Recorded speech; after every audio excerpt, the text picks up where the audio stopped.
کون سا ہے؟ تو آقا کریم علیہ الصلوۃ والسلام نے فرمایا کہ سب سے بڑا گناہ یہ ہے کہ ان تجعل للہ ندا، کہ تو اللہ کے ساتھ کسی کو شریک ٹھہرائے، وہو خالقک، حالانکہ اس نے تجھے پیدا کیا، تجھے تخلیق کیا، اور تو اس کا شریک بنا کے بیٹھ جائے، یہ سب سے بڑا گناہ ہے۔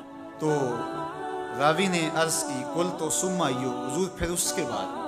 تو آقا کریم نے فرمایا ثم ان تقتل ولدک خشیۃ ان یطعم معک، تو بچے کو اس لیے قتل کر دے کہ یہ کس طرح میں اس کو پال سکوں، بچے کو ضائع کر دینا، اس کو قتل کر دینا۔ اللہ فرماتا ہے نحن نرزقکم وإیاہم، ہم تمہیں بھی رزق دیتے ہیں، ان کو بھی دیں۔ تیسری بات حضور نے فرمایا ان تزانی بحلیلۃ جارک، آپ ہمسائے کی بیوی کے ساتھ بدکاری کریں، تو یہ بڑے گناہوں میں سے۔ ہمسایہ ماں جائے کی طرح ہوتا ہے، اس کی دیوار سانجھی ہوتی ہے، اس کی عزت سانجھی ہوتی ہے، اور اگر کوئی شخص طاق میں رہے اور ہمسایوں کے گھر گھس کے ان کی آبرو ریزی کر دے، تو یہ 3 بڑے گناہ جو ہیں ان میں سے ایک بڑا گناہ اللہ کے محبوب علیہ السلام نے ارشاد فرمایا۔ حضرت عبداللہ ابن مسعود رضی اللہ تعالی عنہ سے یہ روایت مروی ہے کہ لا احد اغیر من اللہ عز وجل، اللہ سے زیادہ کوئی غیرت مند نہیں، اللہ سب سے زیادہ غیرت مند ہے، اور اس کی غیرت کا تقاضا یہ ہے وَلِذَالِكَ حَرَّمَ الْفَوَاحِشَ مَا ظَهَرَ مِنْهَا وَمَا بَطَنَ، کہ اس نے بے حیائی کو چاہے وہ پوشیدہ طور پہ کی جائے یا اعلانیہ طور پہ کی جائے، اس کو پسند نہیں کیا، اور اس سے اس نے منع کر دیا، لوگوں کو روک دیا، حرام کر دیا، اس لیے کہ وہ خود غیرت مند، غیرت مند مالک غیرت کا سبق دیتا ہے اپنی مخلوق کو۔ اللہ تعالیٰ قرآن مجید میں ارشاد فرمایا وَلَا تَقْرَبُوا الْفَوَاحِشَ مَا ظَهَرَ مِنْهَا وَمَا بَطَنَ، فحش کام کے قریب نہ جانا، وہ اعلانیہ طور پہ کرو یا وہ مخفی طور پہ کرو۔ تو مفسرین نے لکھا کہ جو بدکاری ہے وہ مخفی فحش ہے، اور شراب نوشی یہ اعلانیہ فحش ہے۔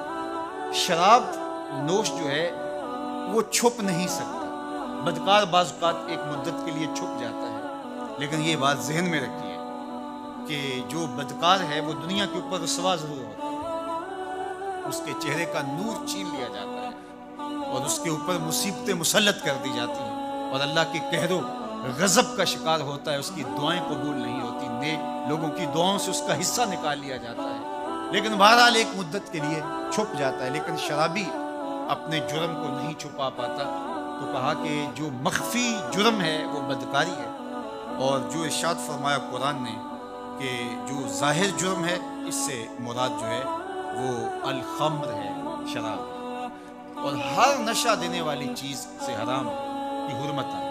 کل مسکر خمر و کل خمر حرام، فرمایا ہر نشہ آور چیز شراب ہے، اور ہر شراب حرام قرار دی۔